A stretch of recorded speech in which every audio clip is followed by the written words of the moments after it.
If you don't understand fundamentals of business, eventually the system crumbles. And that's exactly what happened. And so I had to figure out a way to make things happen quick. Left with $40,000 in debt, but the skill set necessary to make it right the next time. Anybody can make a sale. If you ever got somebody to do something that you were very interested in because of your influence, that's a sale. Some of the biggest and best sales I've ever made in my life started with a no. Don't listen to people that are more screwed up than you.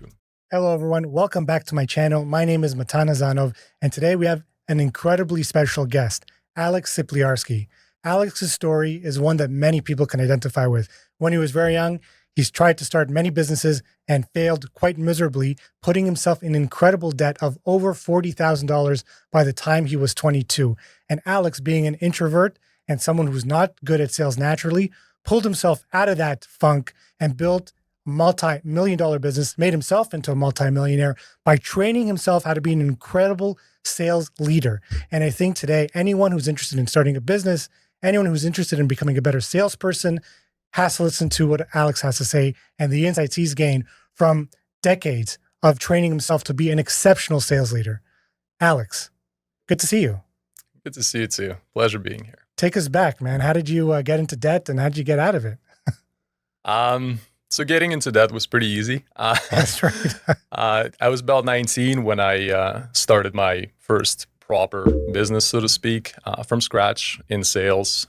The business model was pretty simple. You would need to teach people or really learn yourself how to impulse a complete stranger in 40 seconds, how to give you $20.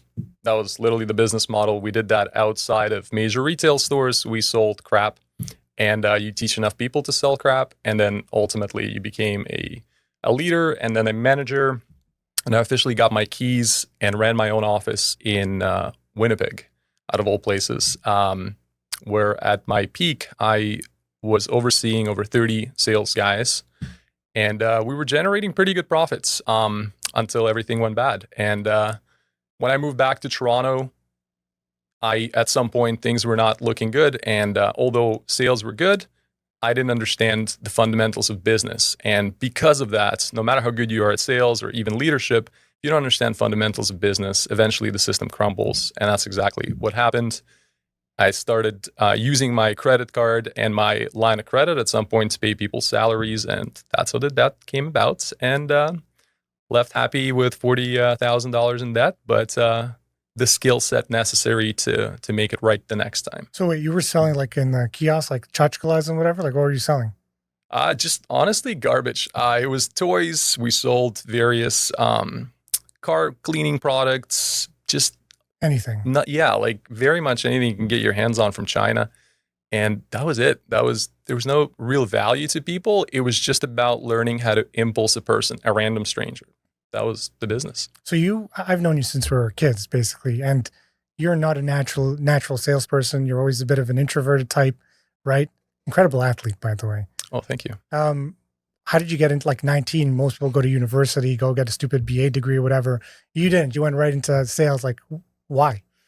That's a good question. Around the time you and I met, which would have been forever ago, about 23 years ago, my parents, that was their second immigration. And I saw what they were doing and the way they were handling money and the way they were struggling. And that's when I realized, look, these guys are on a terrible trajectory. They are not going to make it. There's no way they're going to retire. And so, I started realizing that for myself, I needed to make a change and sort of step in to help them out. And just my mom actually introduced me to chocolate sales. She said to me at some point, hey, Alex, there's a way for you to make some extra cash, go sell some chocolates. And I like that idea because they were struggling so bad that I didn't want to ask them for any money. Like it was not a good situation. And so I actually put on that big cooler on my tummy and I went out and I was selling chocolates. And I did that on weekdays after a middle school. So it would be like grade 8 or grade 7. And throughout my sort of initial stages of the career in selling chocolates, it was terrible. Like I would clear about $50 a week, which was enough for me to pay my basic expenses and not to worry about asking mommy and daddy for, money to go to the 7-Eleven to buy a slushie. But that was, like that was bad. And I felt like everybody that I would sell was buying out of pity, which they were, by the way. By the way, selling for pity, that's great. If I can get sales with pity, I would do it all day, every day. Yeah. So, but what pissed me off is that pity sales they don't yield much fruit, so to speak. And so I saw these girls and some guys, and they were clearing $200, $250 a week. Wow. And that's when I got interested in sales, because I realized that they were doing something. They were working the exact same events. They were working, they have the exact same chocolate, the exact same bag. They're not that much prettier than me. So what is it that they're doing that is helping them quadruple like my production? Well, I get people to buy out of pity, but they're actually getting people to want to buy. So that's when I learned that R&D principle, the rip off and duplicate, where you're essentially figuring out, okay, listen, ask questions. What are these guys doing? And so by improving basic things like smiling more, increasing your volume, by being able to, just approach people in a more friendly way, like little things, improving your script. I actually got to that level as well. I was at some point, I was doing over $200 a week myself, which in grade 7, considering my parents were making just a little more than that a week themselves, that was pretty decent money. And so my best day was $150 in one day. And I felt invincible. Like I was like, this is amazing. And about 3 days later, they shut down the business because they were operating illegally because they had no permits. It was just a shady business, but who knew? So that was my first exposure to sales. But just to kind of take us back, I was never never did sales or cared for them. I was a super shy kid when I was younger.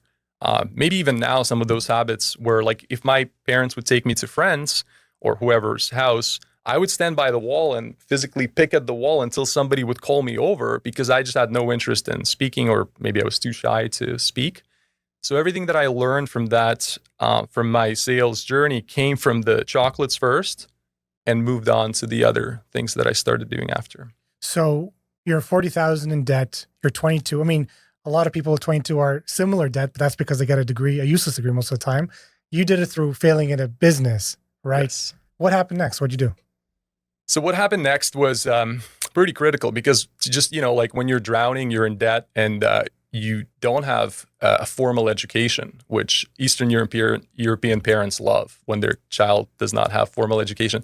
Then you're in a position. That's sarcasm for those who don't pick up. Yeah. If you don't have a degree and you have Eastern European parents or Russian parents or Jewish parents, you're basically not, you don't exist to them. So yeah. They're not a real person. So yeah, so basically that. And then I had a child on the way to add things. Oh, wow. Yeah. So it was, it was a good situation for everybody. And so I had to figure out a way to make things happen quick. And basically, the one thing that I really learned when I was in that business that got me into this debt is I learned how to build relationships. And as a result of understanding how to effectively build relationships, I got approached by my colleague, or at the time, my employee, who introduced me to an opportunity. And he's like, Alex, listen, I'm working for this company. They're doing it wrong. Like everything they're doing is incorrect. So the one skill you learn in that sales business, because just so you understand, it was 100% commission and the salaries were low. So you have to figure out a way how to have these people buy into you as a leader to stick around because they are not there for the money. You know that. So you got to be a true leader, somebody people can follow and understand that your vision is so strong that you believe in it so blindly that they would be comfortable basically not doing what they're doing.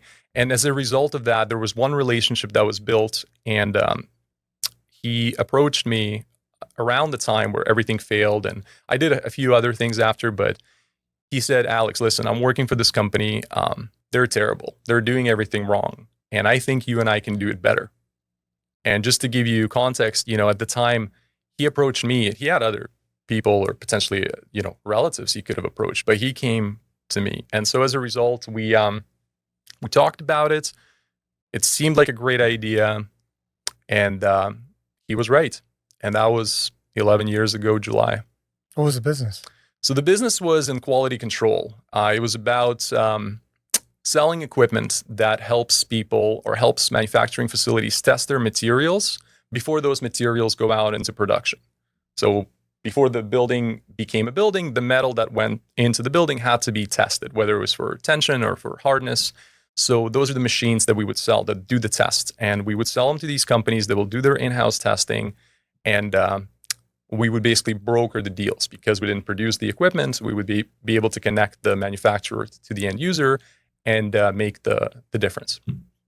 And so that was 11 years ago, and That's so random. Such a random business.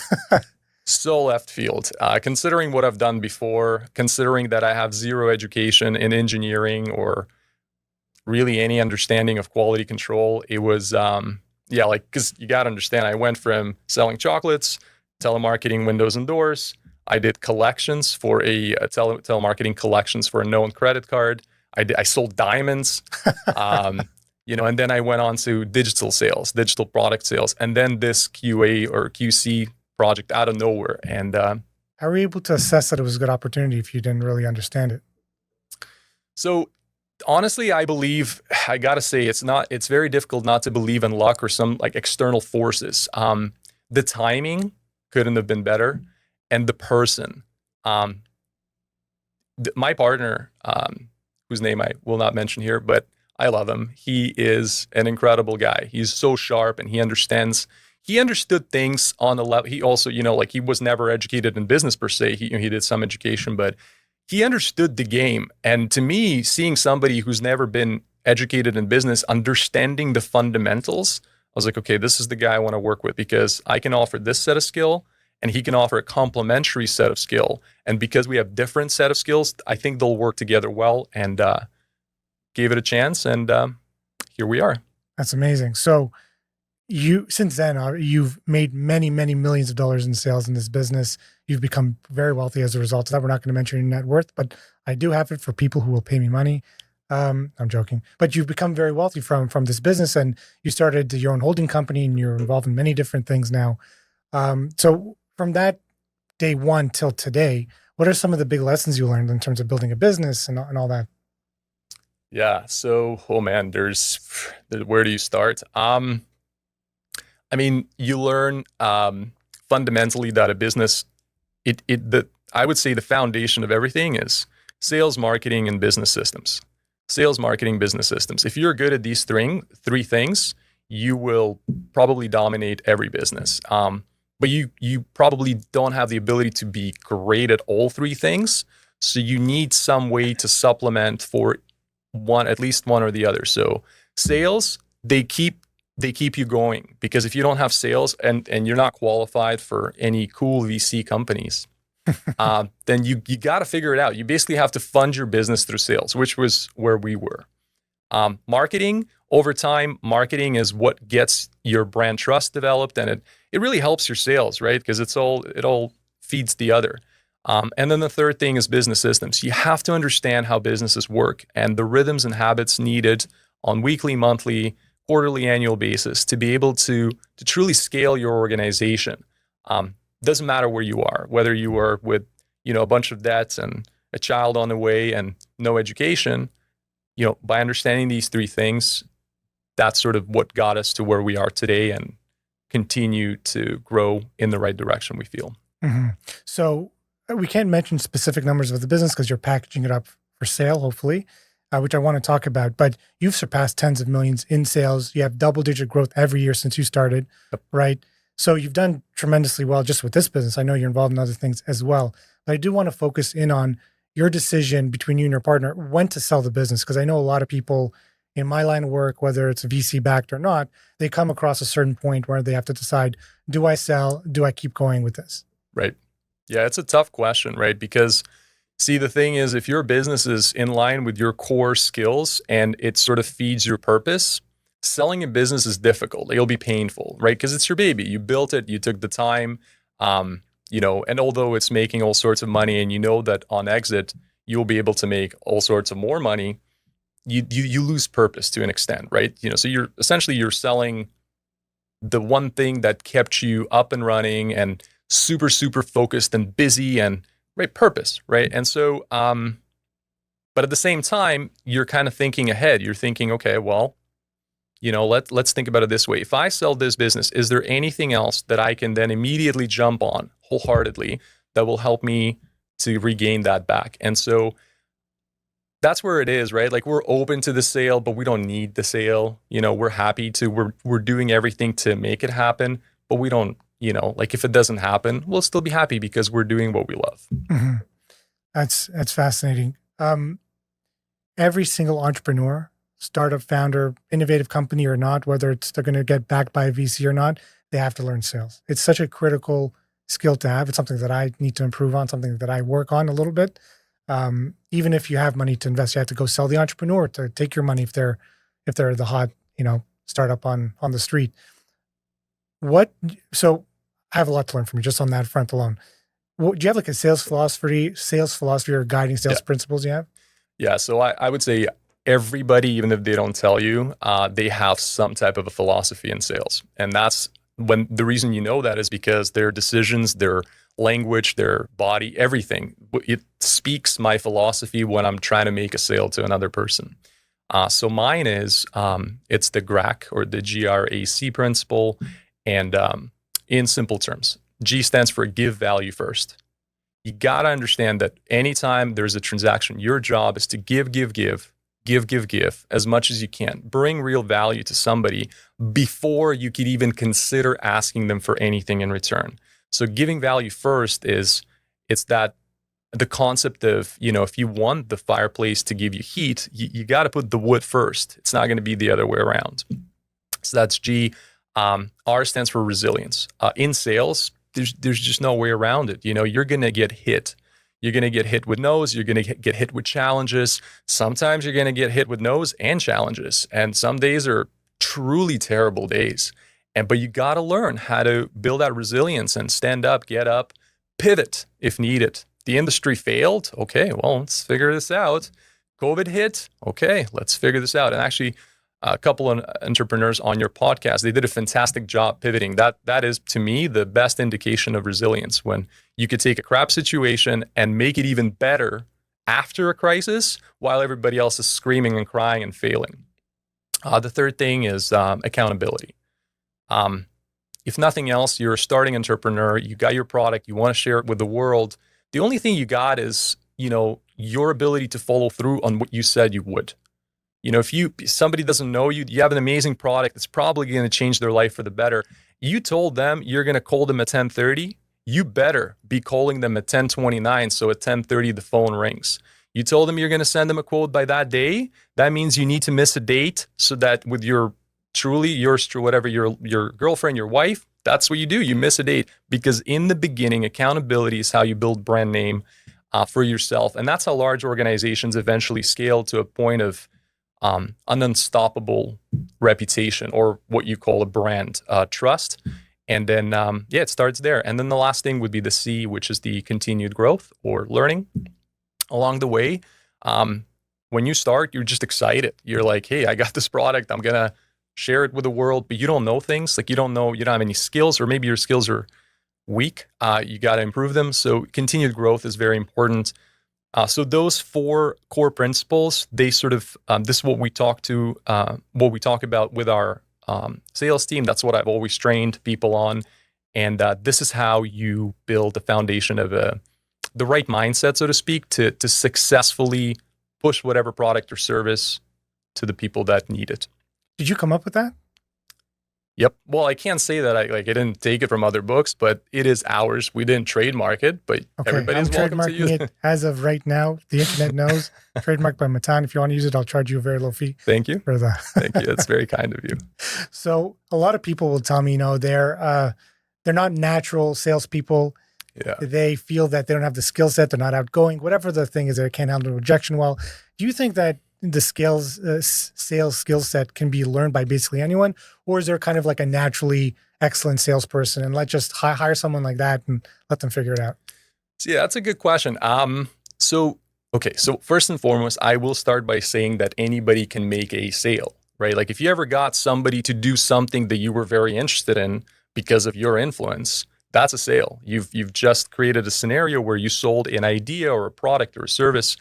But to play at that high level where it's, you're selling a very high end or potentially a very niche solution to a large corporation, that takes a bit of a different skill set.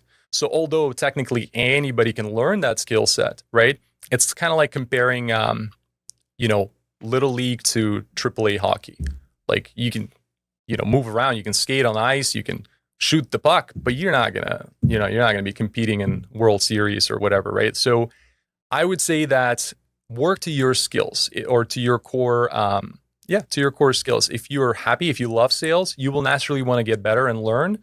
And as an entrepreneur, I think it's a fantastic thing for you to be amazing at it, but it's not essential. And the reason I say that is because you can outsource that to someone who's good at it.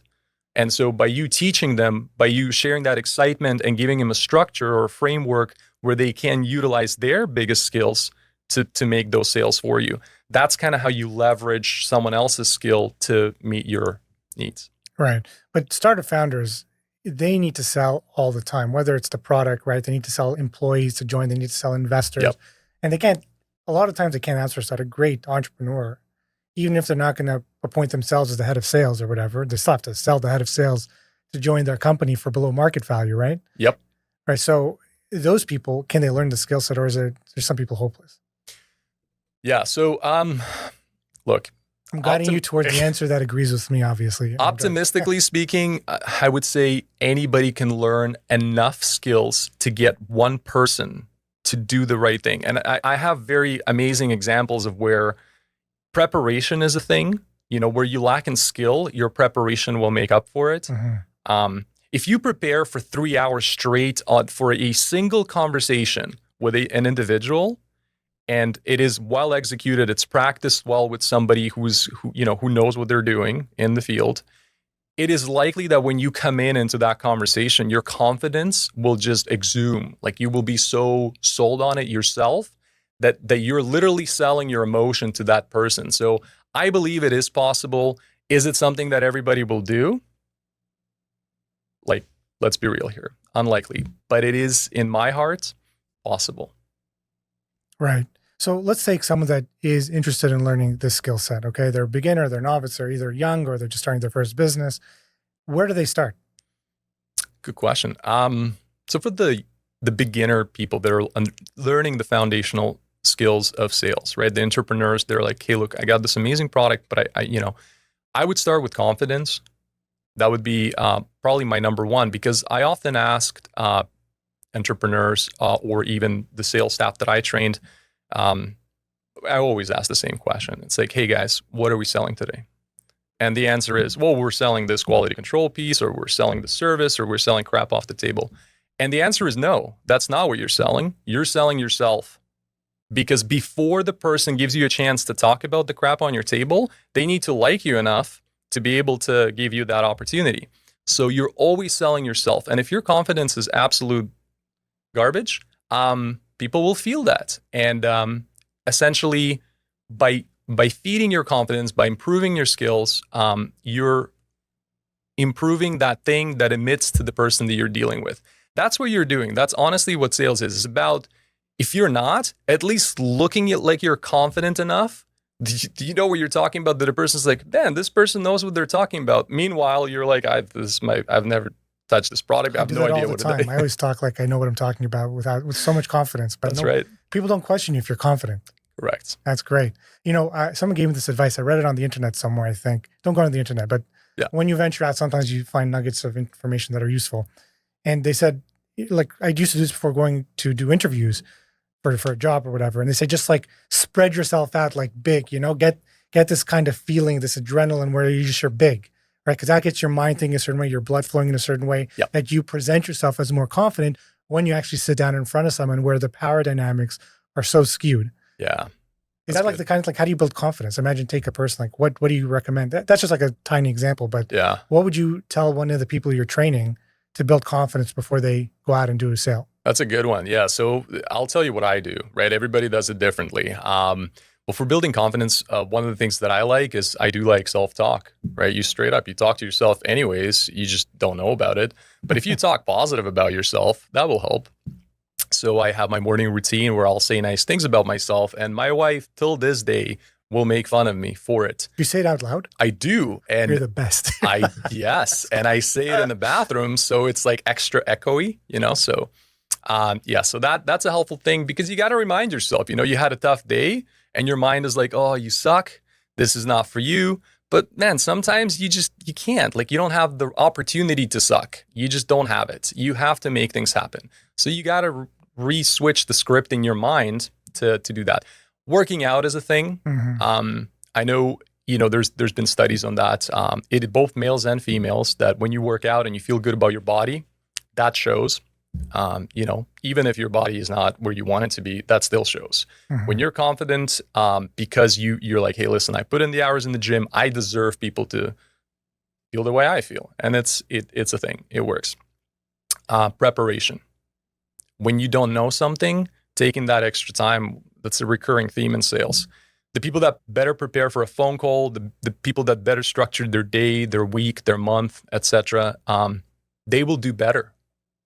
So I would say preparation is a thing that builds confidence. If you don't know the product, well, read up about it enough times until you're like, okay, I get it. I understand how this product or service gives value to my clients. So when I share that with my client, even if I'm the stupidest person in the world, I know that they're going to benefit as well. And when I feel personally that I can, whatever product or service that I'm sharing can truly benefit the person I'm speaking with, it's a different dynamic of a conversation than when it's like, hey man, I need you to buy this because I have bills to pay. And that's the difference between people that we're probably going to touch on that as well maybe, but that's the difference between people that are just starting sales, like I'm here to sell so I make money, to people that are physically trying to help people and as a result of their help of other people are earning a ton of money.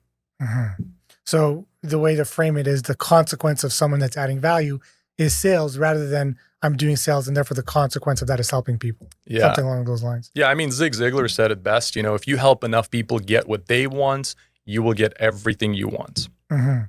Would you say that that's the difference between, outside of actual raw sales numbers, the difference between an average salesperson and an exceptional or great salesperson is that, or is it something else? Yeah, so I would say that's definitely a part of it, right? Once you have your core values and your fundamental skills in place, one of those core values is, again, we talked about give value first. That would be an essential piece of skill, or really a mindset that you're throwing out there every single time you're connecting with another person. So yes, I would say that's absolutely what separates people that do well from people that don't, because again, the reality of things is this. The people you're speaking with, they couldn't care less about your mortgage. They couldn't care less about your problems, what you're going through. And here's the thing too, if you show that you're struggling, they're not going to do business with you. If you show that you're going through problems and whatever, they don't want that. Nobody wants to deal with that. It's a show out there. Every phone conversation, you are on stage and you got to do a great job taking care of them. And if it's anything less than that, you're setting yourself up for failure. Don't do it. Best not to make the phone call when you're in a bad mood than to make it and ruin a relationship. So here's something that I've struggled with is how to handle rejection. I mean, the first time I learned about this is like going to clubs when I was 14 or 15. And, you learn, okay, if you hit on like 10 girls, one desperate girl is going to be interested. So I learned a little bit about handling rejection very early on.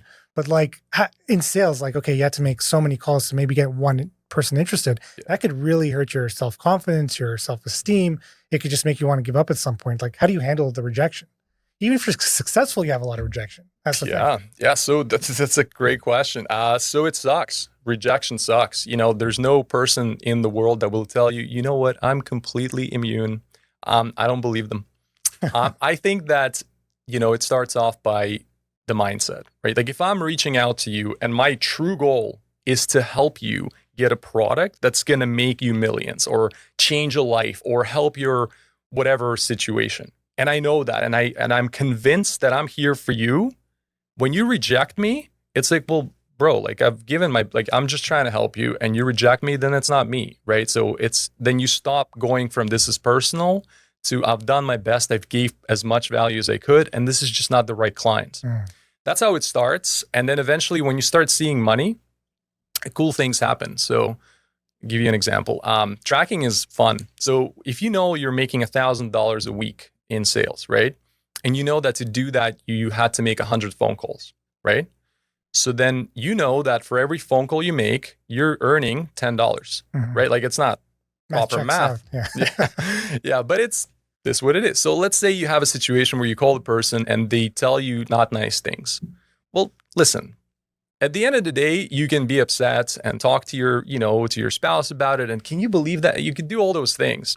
But what I learned to do throughout the time of just learning resilience is you're like, hey man, thanks for $10. Let me move on to a person that's going to be able to be better helped than you were.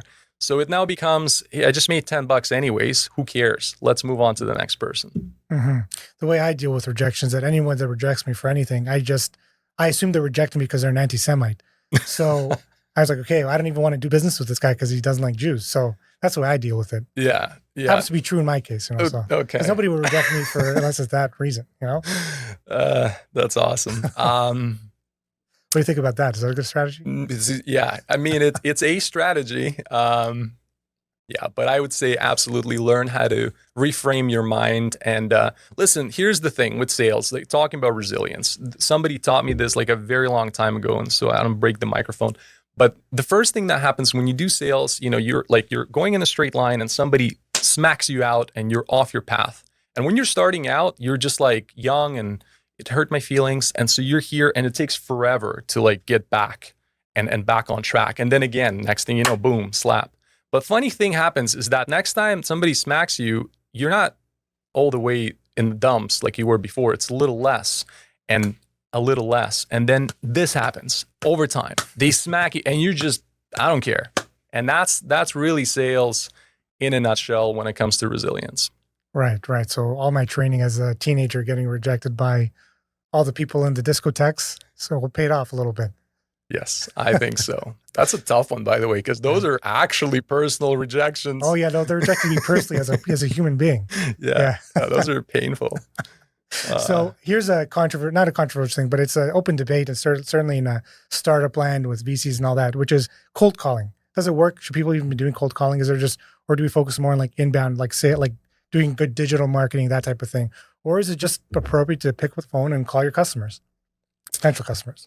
Yeah. So first of all, cold calling does work. There's so much data. Debate solved, by the way. Yeah. Cold calling works. It does. There's a lot of data. There's a lot of companies that you could, training companies and actual companies that have done it effectively. Is it easy? Absolutely not. But what I would recommend for those people that are open to the idea of cold calling is to understand their target market, right? Because you got to know who you're cold calling. Spray and pray method in cold calling doesn't work. You have to target the exact list of potential people that you could truly bring value to, right? And so if you do that, you're going to do well. And actually in the book Traction, it's a good book, good read by Gino Wickman.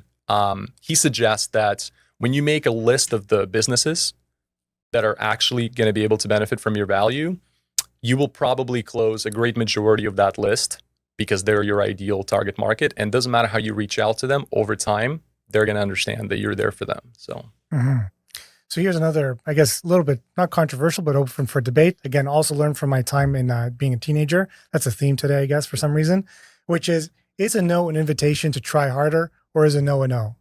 How do you overcome objections? Right. So first of all, sometimes a no is not an invitation to move forward. The context matters. But I do have to say that some of the biggest and best sales I've ever made in my life started with a no. And it's not just because I read it in a book, it's because I lived it. And so from a point, so here's an example. You call a client and you've done your best, you're giving them value, you're helping them out. And you're like, hey, so can you tell me, are you happy with the technical specifications? And they're like, no, I'm not happy with the technical specifications. Do I just say, okay, great, thanks so much for your time? No, right? I'll ask them. I'll ask a question because I care. Hey, what is it that you would do better? Like, what can we change? What can we improve for you? And boom, it starts a conversation. And the person's like, whoa, this person is open to help really fix my problem. Although they offered me a solution, which I thought was set in stone, all of a sudden there are opportunities here to make the solution more catered to my needs. And that no turned into a purchase order. Interesting. So if you're hiring, let's say a junior salesperson, for example, you want to find the person you can train. Yep. What are some characteristics you're looking for in that person? Like if you were to interview them? Yeah, that's a very good question. There's three. Okay, so let's start with a positive attitude. That's a big one, right? You want to make sure that the person you're dealing with, on average, they're pretty happy. Like if on the interview, no, so I'm screwed. Right. I'm not getting a job with you then. Exactly. No, but if think about it, if you're dealing with a person who's down and they're not selling you, this is the presentation of what they're going to share with your clients. Is that somebody you want to put in front of your clients? So I'd say positive attitude is a thing. The way they present themselves has to do with it as well. Should they take showers too? Is that like a? I mean, it helps. If you do telephone sales, you don't even have to do that. Take showers optional. That's yeah, exactly. It's beautiful. I would say the other thing is communication skills. They need to be well articulated to be able to share a message or sell themselves, really. But the way you do that is through communication. I would say that alignment with our core values. We do talk about it, like on our interviews, we talk to our people about the core values. And you could see when there's a spark, you could see they're like, whoa, like this is it. Because or these bigger organizations, they actually hire and fire based on their core values, not just performance. And so when you see a person that's aligned with what you stand for as an organization, that's a big, let's say, what is it, a green flag versus a red flag? Yeah, that's a good one. What's the opposite? Yeah, okay. Yeah, so these are the things that I'd say the fundamentals that we'd be looking for. Right. So would your advice change at all if you were selling enterprise software versus the kind of quality control machines that you're selling today? Or is it kind of, hey, sales are sales? Yeah, so more towards the sales are sales, right? Because people are people. The way you help people is the way you help people. The only thing that would change is that structurally, your follow-up frequency may be different, or the qualifying questions that you're asking clients will be different to understand their deeper needs. But overall, I mean, if you look at the grand scheme structure, it'd be about the same. There's no real difference. Yeah. What's the best advice you've received in sales and business in general? It's good. Whoa. So there's a lot. I would say the one that resonates with me the most was don't listen to people that are more screwed up than you. In other words, like, listen, if a homeless person is telling you how to be a millionaire, I mean, maybe not. Maybe don't listen to that guy. Maybe listen to an actual millionaire because they've already done it. They're an expert. But I will say you got to listen to tried and tested experts like Matan. Not like...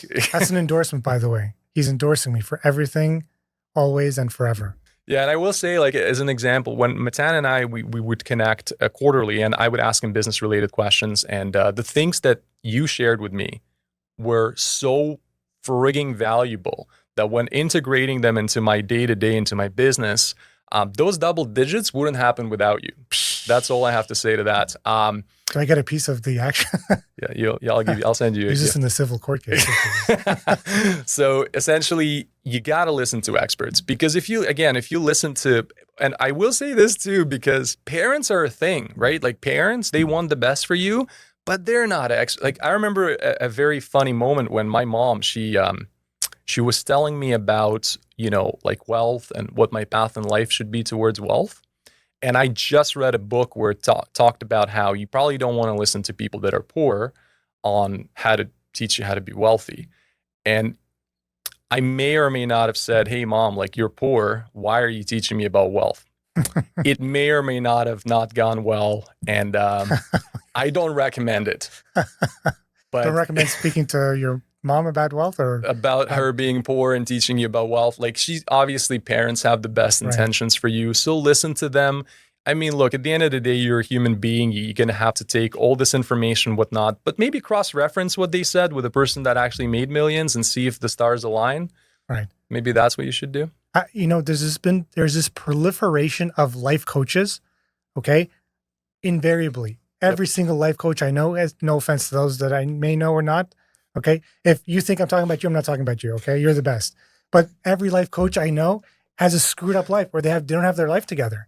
It's such an interesting thing. I'm like, what is going on here? They get like a certificate online, takes them like a month, and they become a certified life coach.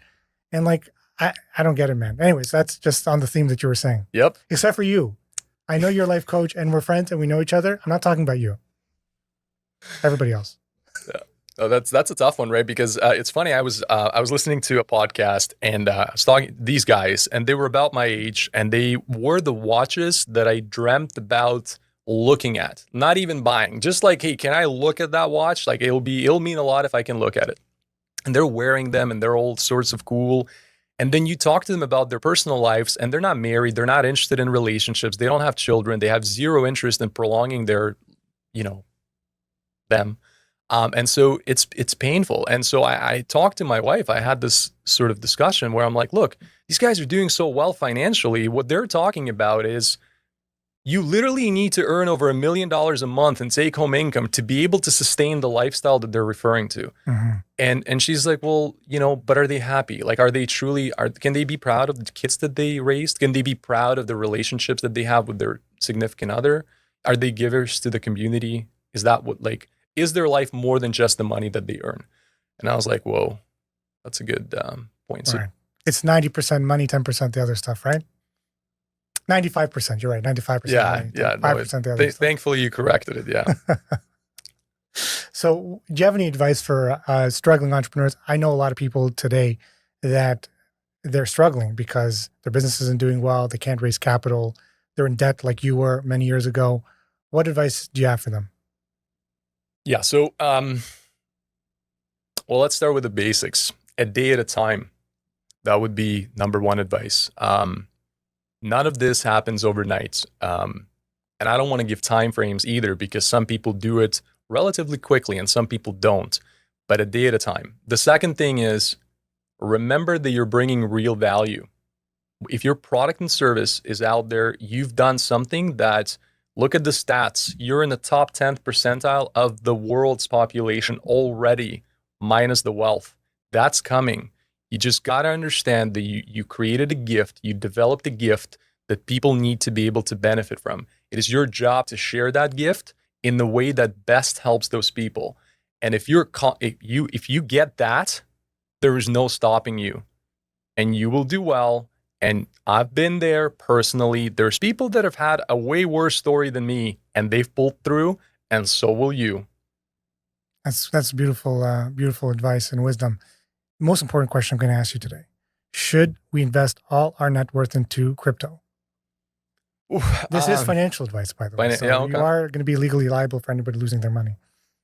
Right. Personally, I wouldn't. I will say that if you've done enough research where you're like, YOLO, let's make it happen, and you do that, then cool, man. I won't judge you too hard. But yeah, I wouldn't do it. Okay, interesting.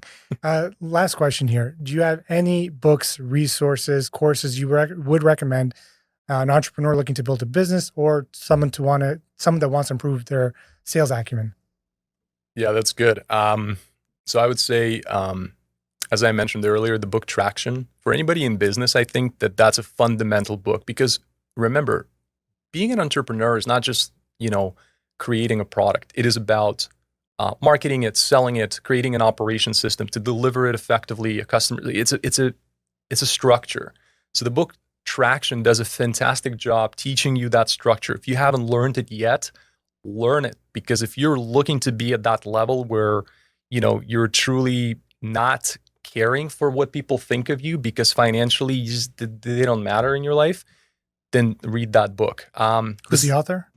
Gino Wickman. Gino Wickman. Okay. Gino Wickman. Yeah, he's a good guy. The other book I'd say for beginners, for sales, it's The 1 Minute Salesperson. The 1 Minute Salesperson by Spencer. I want to say it's Spencer Johnson. That book is, I'm pretty sure I read and listened to it at least 50 times. It is a fantastic book.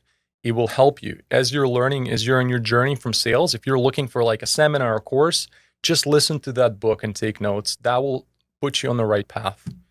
For the advanced guys, I would go with the book Never Split the Difference by Chris Voss, V-O-S-S.